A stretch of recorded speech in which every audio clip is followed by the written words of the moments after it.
going on, good people? I am Jamar Allen. And I am Jimmy Evans. And this is Barbershop Therapy. What Barbershop Therapy is, man? Well, Barbershop Therapy is a safe space for men to have a conversation, feel comfortable to explore some of the things they typically wouldn't feel comfortable talking to other people about. I like that. It's a pretty good place. I like it here.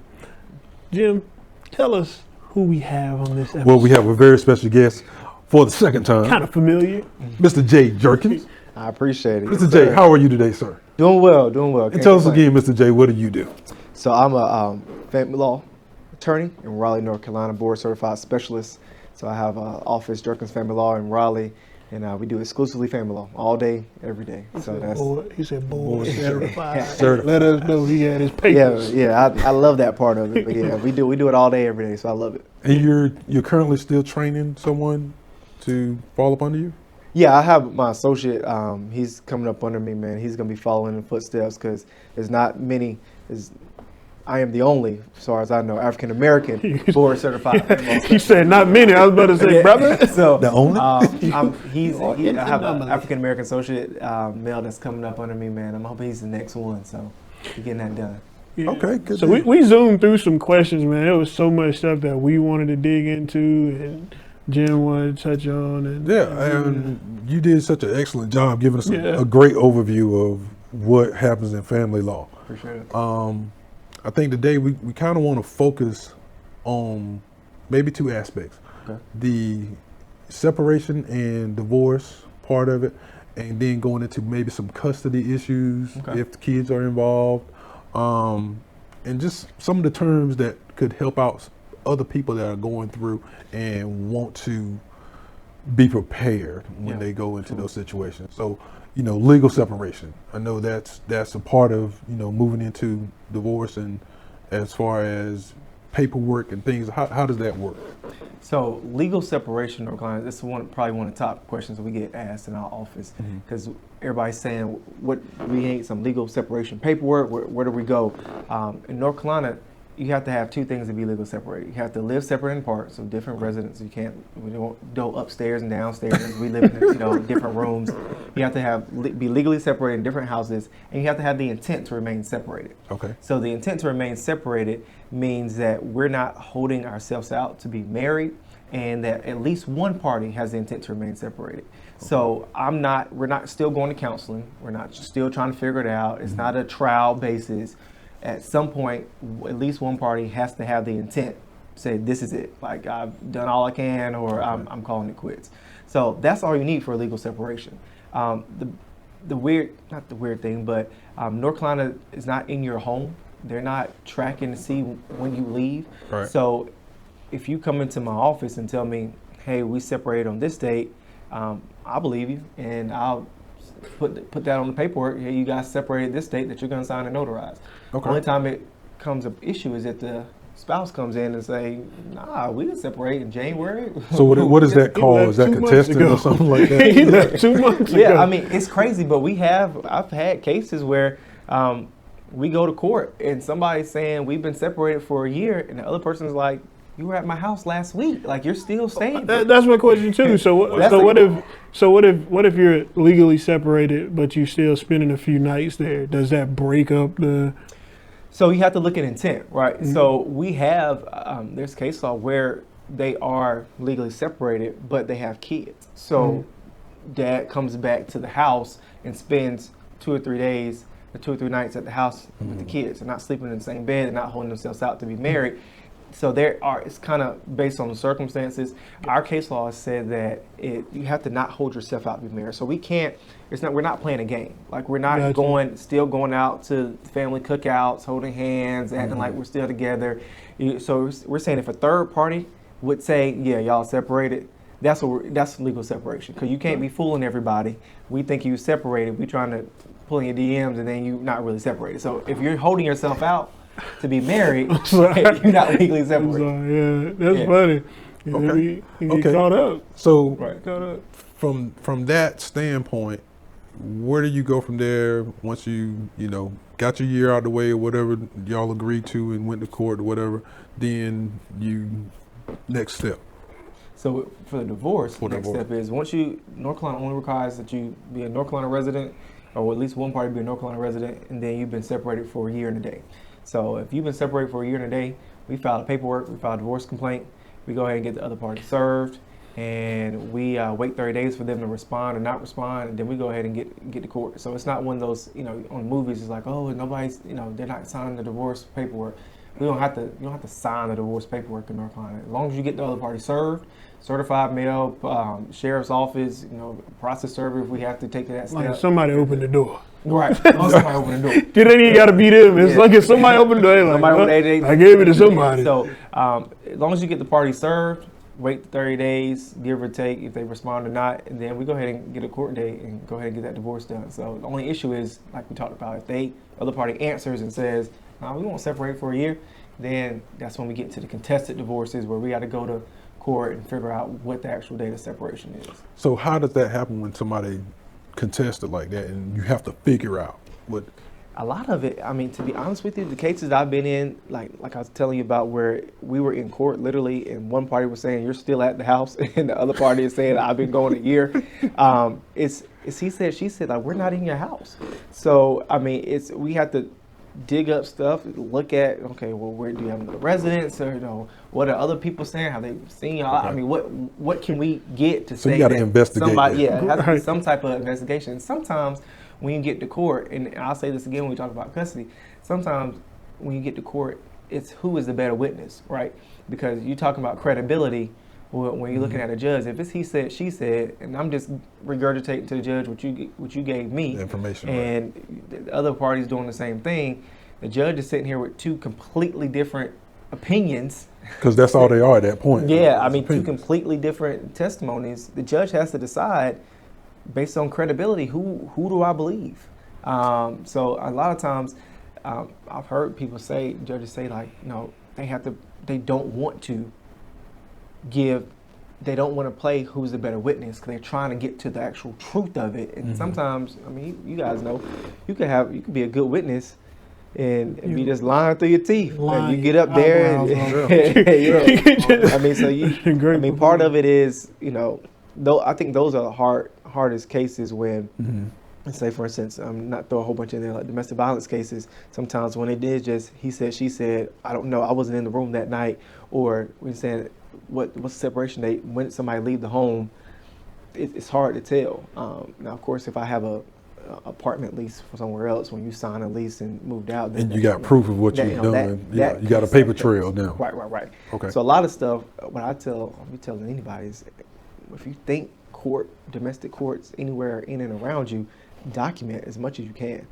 Because you don't want to be in court where he said, he said, she said, or he, or however you got to do your thing, right. And then you leaving it up to the judge to just try to figure out who's the better witness. Because especially guys, we're not always as articulate and we're not always as whatever. That don't mean we're not telling the truth. Keisha knew. We don't. Keisha knew. Say it. Yeah, that don't mean we're not telling the truth. And the wife be like, well, theoretically speaking, like, yeah, we're gonna go with better storyteller. Yeah. So you don't want to be in that position. You want to set yourself up to be good, to be credible. Divorce is so real quick. Divorce is so, it's so common now. Like, have you ever found? This is a more personal question. Have you ever found yourself in a situation where you were like, where you felt compelled to kind of give a personal opinion, like, man, y'all probably can work this out, or do you just kind of be like, I'm just gonna do my job? And so I think when I first came in, I had not a hard time. People ask me, like, because based on my faith, right. I love marriage. Right. I love what marriage stands for, but I do, based on my job, I put food on my table because people get, no disrespect, but that's what. No conflict of interest. Right. So I always ask when I have an opportunity. Now if it's bad, if you come to an office and it's bad, I'm not gonna be saying, hey, look, you try to work it out. But I always ask, hey, do you think something that marriage counselor can do? I always try to figure it out. I had a lady come to my office, who just celebrated her 50th year of marriage, and I was like, hey, dude, what's going on? And she said mine was made up. Cool. We gonna do what we gotta do. So like I said, you never know what's going on in somebody's house. So I always ask if there's an opportunity. I know a lot of great therapists. We have connections with a lot of great therapists. We can give y'all names. So we have a lot of great people that you can go see. So I do ask when the opportunity presents itself. Okay. Now unless it's far gone. 50 years is a long time. Yeah, but you never know what goes on in people's houses. You never know what they were doing the last 20 years. I mean, it's a lot of people that are saying like, man, we haven't talked in, 10 years. Yeah. Okay, so moving further into the process, now you got kids. Mm-hmm. Custody. We touched on it a little bit last show, and now we want to kind of dig into more of what that process looks like. Some of the more the terminology that we're trying to get people to understand and be more comfortable with if they're in that situation. Give us some of the next steps in the custody portion of it, if you don't mind. Yeah, so I think with custody or anything in court, you have to know the lingo. You have to know the terminology to be able to go in court, I think, and advocate for either for yourself or even if you have an attorney, they're going to teach you that lingo. Mm-hmm. But custody, first step is filing a custody complaint. So if that's something that you're going to do in court, you need to file a complaint. Now, you don't have to, we talked about last time, you don't have to take it to court. You can have an agreement, and we could talk about the difference between agreements and custody orders. Yeah, so let's touch on that since, now that you brought it up, let's figure out what are those differences. Okay. So like we talked about last time, I don't believe everything has to go in front of court. Mm-hmm. I think that grown adults should be able to work things out if they can. I mean, obviously there's violence and communication issues, but if you can, you should be able to work some stuff out. We tell people all the time, and judges will tell you, look, you're going to go in front of a judge for 2 hours, and you're going to try to tell this judge everything from 1989 to now, and then plus what you plan on doing with the kids after that, or whatever the case may be. Not hearing any of that. I mean, it's too much, and we're trying to pick through what's important. You're trying to tell them about how little Timmy likes this type of diet, and it's just so much to pack into this small frame. So I tell everybody, look, we can do a parenting agreement without doing an order. So the difference between a parenting agreement and order is a parenting agreement is a contract between the parents, right? Mm-hmm. So you guys sit down with an attorney. So wait, a contract. Contract.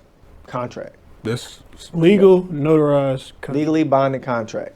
So we put terms on paper. Mm-hmm. You guys sign it, notarize it. It's a legally binding contract. Parenting agreement is what we call it. So a parenting agreement, would that be handled in family court? So no. So If there was a situation. if there's if somebody violates the parenting agreement, you typically don't take it back to family court because it's a contract. I mean, you have contract remedies to it. But a good thing about a parenting agreement, you can take it to family if someone actually ended up filing later on and say, well, this is what we agreed on, and at this point we felt like this was in the best interest of the minor child. So let's start from this point. Now, it's not legally binding on the court. We don't have to say, okay, well, since y'all agreed on this, I'm gonna do it. But it does give some type of parameter to say, at one point we were doing this. Here's the context. I don't have to prove that There was an agreement in place. I don't have to prove that I was doing 50-50. I don't have to prove that I was doing that because we already have something in place. Let's start from here and see what needs to be changed. So you can bring it in like that, but you're not gonna be able to go to court like an order and file for a violation because you're not doing a contempt order on your parenting agreement. So why is that different? Okay, so the parenting agreement is signed by the two parents, notarized. It's your legal contract agreement, something that you guys have about how you guys are going to handle custody, situations that arise. You can put anything that you guys want to agree to in your parenting agreement, right? So that stays between you guys. State's not involved. You don't file any custody paperwork. You guys don't do any of that. The difference is if I want a order, that has to be signed by a judge. In order to have something signed by a judge, I need to file something. The judge's not just going to sign the contract. He needs a file, or he or she needs a file number. They need a plaintiff and need a defendant. So you have to file something in court, get a file number, and then take it back to court for the judge to sign for it to become an order. And the difference between that is just you two signed it versus the state signed it. When the judge signed it, that's the state of North Carolina backing you up. So saying like, this is now my order. So if somebody violates it, I can hold you in contempt. So you can face jail time, you can face fees, different things like that, because now this is my order. And it makes, for me, it puts a little hair on your chest. Like, yo, look, if this is... So that's what I was going to ask. If there is a order versus an agreement, if there were ever a situation where authorities got called, would they honor the agreement? But they will honor the order before the agreement, correct? So I'm gonna tell you something that we deal with all the time. When you present the authorities with an order or agreement, they'll do their best, but they're not going to say, for instance, you're supposed to have your child on Tuesday, and then somebody else has your child and they're not giving it back. You can call the police, and normally, in my experience, they're gonna try to call the other person or come out and say, look, we have this order. You really need to turn the child over. This is, you can file a contempt motion, and you're gonna get in trouble with court. But they don't have a warrant, so they're not gonna go into your house and take the child. Now they will write a report. So when you do file your violation in court, you will have that report there. You can bring a police officer in if you want to and say, look, we tried to go get the child. So that's extra evidence for a violation of court if there's a court order. Again, with the parenting agreement, you're not bringing that before the court as a court order. So you see on multiple occasions that the moms get the leeway in these situations a lot of times.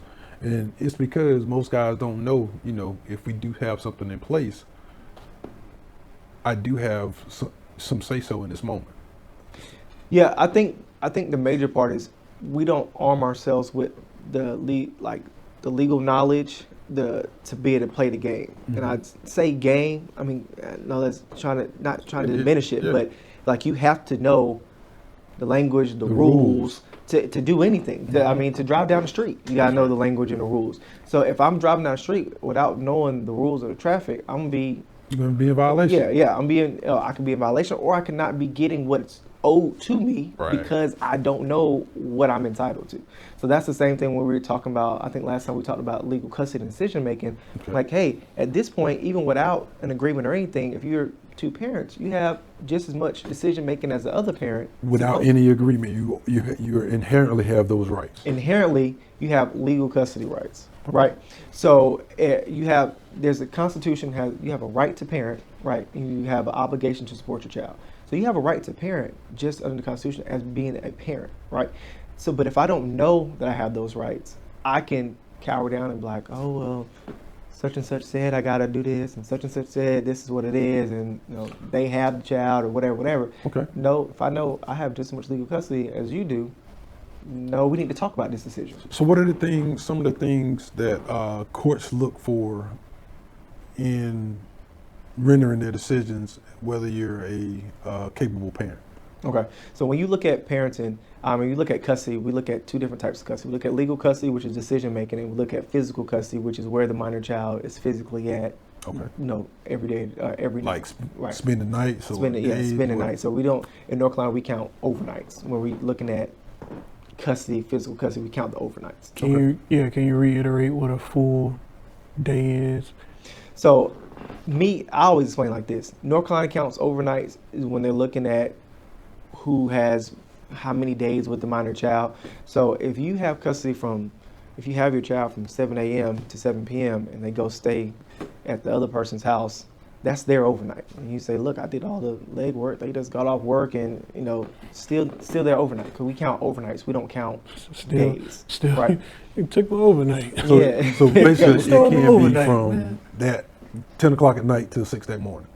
Yeah. Whatever you count overnight is, Somebody went to sleep. Yeah. Wherever they sleep. Where you laid your head at that night, or however long you laid your head, that's overnight. So when we go into custody court, we have to remember there's legal custody decision making, and then there's physical custody where where the child is laying their head at. So when we look at decision making, we're saying, are you capable of making decisions? Are you involved? Do you know what's going on with your child? Are you involved with the doctors? Are you involved with the education? Are you involved with your child's extracurricular activities for us to be able to say we can have a dialogue and we can make decisions together? Now, when you have cases where I don't know anything about anything and the other party has to rely on me to make a decision, and oh, by the way, I never answer my email and it takes me a month to get back to you, then the court's saying, well, maybe you don't need decision making. Maybe the other party just needs to inform you about stuff because you're not involved and you're not communicating. So that's the part that you need to make sure be engaged so that you can say, look, I have just as much decision, or should have just as much decision making authority as anybody else. But physical custody, where the child lays, we're looking at, do we have a safe environment for the minor child? So you don't have to have their own room, but at least have bed, a place for them to be. Mm-hmm. Do we have, what are we looking at? Do we have transportation? Even if we don't drive, do we have a way to get around? What is our job schedule? Okay. Like if I'm working, we talking about overnights. If I'm working 10 p.m. to 7 a.m. every day, how are we gonna make this work? Like, do you work 7 days a week? If we work 7 days a week, because plenty of people do. I feel like I almost work 7 days a week. But if I work during the hours where I can make it work, so for instance, if my daughter is going to bed at 7:15, I'm gonna spend time in the afternoon until that point, and then I'm gonna do my work afterwards. So so just trying to figure out, are we really spending quality time? Because we don't want to go to court and say we just want our time just to have our time. For overnights. Right. We just want our overnights just to have an overnight. Yeah. We need to be able to show that we're spending our quality time. And it's fruitful with your children as well, right? Yeah. And I always love when I go to court putting in pictures, showing activities that you guys do. So we don't just sit in front of the TV all day. We do some stuff. And I'm not saying go out and spend money. I'm saying go outside and throw the ball. Mm-hmm. Or there's plenty of things online. We do paint whatever or whatever, any activities that we do. And I'm not saying it should always be school time when you're with you, but I do say that education is important and children are always learning. So when we have fun, we do school, we do educational stuff, and that's how we get, especially dads, from being weekend fun dad. Like, hey, I can do homework, I can do education. If Johnny's working on tracing, we can do some tracing, we can do whatever we got to do. I'm well-rounded. I'm doing fun. I have meals prepared. I have a schedule. I often ask my clients, all right, what's the schedule? Like, what's a typical day? So if it's like, what time to go to bed? I don't know, just whenever. Or what time to eat? Well, we eat whenever. That kind of stuff matters to be able to show I can handle parenting. Okay. So as we nail down those moments in parenting, then we move to that more physical custody side of things, and we talked about the number of days last time. 123. So what is the significance of that again? So in North Carolina, in order to have a joint custody schedule, each party has to have at least 123 overnights, right? So when you look at that, we look at that as 1/3 of the year. Obviously 365 days is not, 123 is not half of that. Right. So it's about 1/3 of the year. The court looks at you as having a joint custody schedule. So there's a joint custody schedule, and then there's a 50-50, which a lot of people talk about. That's a true split. That's a 7-on-7. That's a 2-2-3, where I have 2 days here, you have the next 2 days, and then we rotate the weekend. That's a true split of the year, but you can also have a joint custody, just have 123 overnights. Okay. You know this so well, and we know you have a daughter. I'm dying to know how long you've been parenting. My daughter just turned 1 on Saturday, so she just turned 1. Hold on, that's 12 months. 12 months. Don't nobody count years? I was gonna say that's how we know you knew. Don't nobody count years? I was about to say 12 months, and I caught myself and say year, because I used to, when I was not a parent, I used to look at everybody and be like, my child is 18 months, my child's 15 months. Like, no, your child's a year. Like, stop being weird. But now I'm weird. You're the weird girl. Yeah. So now with you being a new father, with a whole 12 months under your belt, what do you find to be the challenges of having a toddler? Time management. And honestly, me and my wife, I feel more with my clients, right? Because now I'm experiencing being a parent, and I'm not just telling you what I know from what judges say, what our parenting coordinators say. I'm saying, hey, I know it's hard to agree on daycares, because we in my house don't agree on daycare. Y'all in the same house. Right. I understand how I understand how parents could both love their child and have completely different opinions on what their child should be doing, what their child should be involved in. And I understand that could be tension there, because you're like, well, you're no better parent than I am. We both love our children. So I'm not trying to make you out to be a terrible parent, Sure. but I just have a different point of view. It's difference of hard. opinions. Yeah, absolutely. It's hard, and that's in the same house. But you're Imagine. meshing that on one individual that the two of you are focusing on. Right, because we both come back, just me. I watched a sermon a little while ago, and they talked about model homes. And the one mom is coming from what they believe is the model for parenting based on their past experiences and things like that. Dad is coming from what I think a model home should be. So what I think parenting Two different should be. backgrounds, though. And we're trying to merge and raise one child based on two different models. It's hard. But had y'all talked about that merging of ideas well prior to having kids? Man, and that's what, if I could tell anybody and give any advice, and you've given me this advice, but even before I had kids, like, man, you have to sit down. If you're in, I know some things are just like, ooh, we have a child. But I mean, you still have 9 months. Most times you still have 9 months of knowledge. But I mean, to sit down and be like, all right, look, what's important in a daycare? Like, is it the facility? Is it, schedule? Is it whatever? What do we do with discipline? What do we do? I mean, and just a side note, the discipline thing catches us, especially our community, because one parent is a disciplinarian, and you find like a lot of times dad is disciplinarian, and when they're happy in the same home, mom wants dad to be there. Hey, you need to get your son, da da da da. But then when we get to court, it's like, oh, he whipped the child. It turns into a bad thing. Right, da da da da. Gotcha. He doesn't feel safe with him. Yep. So just being on the same, like, what does discipline look like? What is this look like? What's important to you? So now you're not gonna be able to get on the same page with everything. What I'm learning, that's something new all the time with parents, and y'all are parents. But let me tell you one thing: ain't none of it perfect.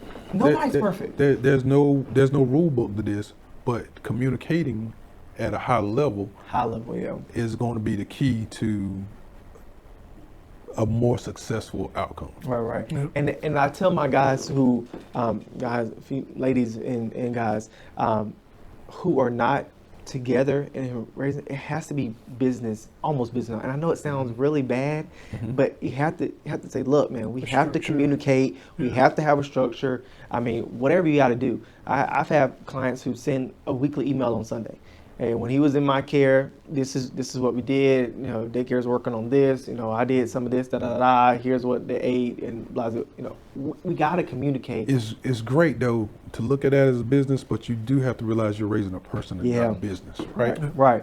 And so many times you get so caught up in, especially when you've gone your separate ways, and you try to make this such a business decision. Yeah. That it's gonna make your child suffer, right? And you have to step outside of yourself and do what's right for your children. Right. And that's the bigger that picture. has to always be the focus. I mean, when I'm talking about from my experience, when we're talking about I have a difference of opinion about this or that, whatever, it has to be like, what's good for baby girl? Like, and we both might have two great ideas for baby girl, and that's not wrong. I mean, it's just, we just have to figure out what works for her, not my own ego of, it's my idea, so we need to do this. So, I mean, that's kind of where we're at. Okay. Okay. I got one last One more. quick Okay. And being an entrepreneur and balancing that time as a father, as a businessman, and as a husband, how challenging is that on a daily basis? I know we just talked about the parenting piece. What? But we're gonna keep this short. We just saw his soul leave his body. Look, it's crazy. Like, and let me preface to that with being an entrepreneur, running your own business, and having a spouse that works for a corporation, Right. so to speak. I don't have it figured out. I mean, I can't. That's the most There's honest nothing answer I can tell anybody's y'all. ever Yeah, given there's nothing. I about would be that. looking at y'all saying, Yeah. how does it work? Because I'm feeling it through. I mean, that's what I think. That's why, especially guys or whatever, we have to be able to come to people. I'm like, look, I'm struggling in this. I'm trying to figure this out. I'm trying to make it work, because you don't want to be crazy successful in one area and then everything else suffers, like Right. kids or whatever. So it's hard trying to figure out Hey. how to budget, not necessarily time, energy, like, because I can Where you spend your energy. right, because I can you be own at control of home. that. That's right. And all of my energy could have already been, used up. You're depleted. And it works. So I'm just there. Yep. You know what I'm saying? So being able to manage energy for me, like I need to give enough energy to baby girl, enough energy to the wife, enough energy to the business. Balance. So everything goes wrong. And that's hard. I don't have it figured out, not a little bit. Well, don't feel bad because there haven't been many of us that have figured it out. Yeah. But in the same conversation, Jay, thank you as always. Oh, no problem. We're going to move forward again to part 3, and we're going to have. We should just have Jay once a month. I got it's too much to get out, man. It's too much. You got so much to get good out. information though, and we need people to get this information. And this is what it's all about for us here at Barbershop Therapy, is not just to leave it inside of the barbershop. We have these conversations regularly, right? Yeah. And we can't have it one person at a time because we can't reach enough people. So thank you again for taking the time out of your day, Thank y'all on for your doing this. night, and putting this out to the masses. Yeah. And Mr. Allen, I'm gonna let you take us out. Well, that wraps up this episode of Barbershop Therapy with the great Mr. J, who happens to look like Tyler Perry. I get that a lot. I just realized that you sitting I don't there, like you don't? I don't like sorry. it. He got long hair. I ain't got long hair.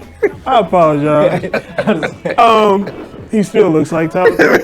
It's been a great episode, a great part 2, and we look forward to having him somewhere in the near future once baby girl gives him permission to leave. Yeah, right. So again, I'm Jamar Allen, I'm Jimmy Evans. and this has been Barbershop Therapy.